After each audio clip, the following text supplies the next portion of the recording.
ማስተላለፍ የምፈልገው መልእክት በየትኛውም አይነት ኢንዱስትሪ ያለ ሰው ከዜሮም ሊጀምር ይችላል። ነገር ግን ሳይፈራ ፍላጎቱ ብቻ ካለው መጥቶ በዋቢ ስኪልስ የሚያስፈልጉትን እውቀት እንዲገበይ መልእክቴን አስተላልፋለሁ።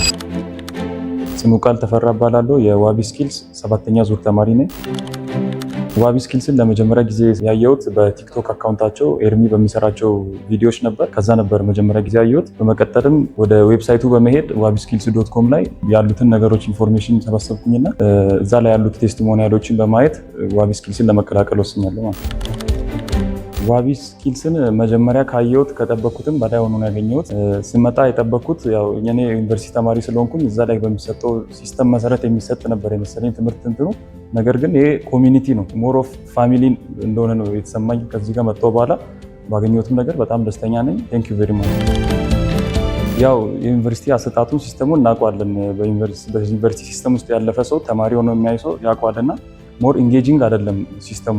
ስንማርም ፕራክቲካል የሆነ ትምህርት አይሰጡንም ሞር ኦፍ፣ እንዲሁም ደግሞ የሚሰጡን አውትዴትድ የሆኑ ከረንትሊ በወርክ ስፔሱ ላይ አፕላይ የምናደርጋቸውን ናውሌጆች አይደለም የሚያስተምሩ።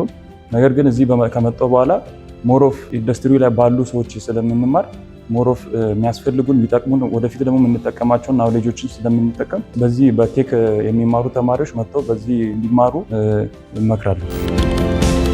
ኦኬ፣ ቅድም እንዳልኳችሁ ዋቢ ስኪልስ ስትመጡ የምታገኙት እንዲሁ የዩኒቨርሲቲ አይነት ሲስተም አይደለም። ነገር ግን ፋሚሊ ሞር ኢንጌጂንግ የሆነ ኮሚኒቲ ነው የምታገኙት። ስለዚህ እዚህ በመቀላቀላችሁ ሞር ኦፍ መታችሁ ይህንን እድል እንድትጠቀሙ እመክራለሁ። ማስተላለፍ የምፈልገው መልእክት በየትኛውም አይነት ኢንዱስትሪ ያለ ሰው ከዜሮም ሊጀምር ይችላል። ነገር ግን ሳይፈራ ምንም ወደኋላ እንትን ሳይል ፍላጎቱ ብቻ ካለው መጥቶ በዋቢ ስኪልስ የሚያስፈልጉትን እውቀት እንዲገበይ መልእክቴን አስተላልፋለሁ። በተጨማሪም ደግሞ እንደምናውቀው ሁላችንም ይሄ ዘመኑ በየትኛውም ቦታ ሄደን ኮዲንግ ልንማር እንችላለን። ነገር ግን ያ ኮዲንግ አይደለም ወደፊት ስራ ሊያሰራን ወይም የሚጠቅመን ለኛ ፕሮብሌም ሶልቪንግ ሜንታሊቲ ነው እዚህ የምንማረውና ያንን መታችሁ ልትገበዩ ኢቭን ኢፍ በዚህ ኢንዱስትሪ ራሱ ባትሰሩ ወደፊት፣ ነገር ግን ለህይወታችሁ የሚጠቅማችሁ ትምህርት ነው የምታገኙትና መታችሁ የዚህ ኮሚኒቲ አባል እንድትሆኑ መልእክቴን አስተላልፋለሁ። ቴንክ ዩ።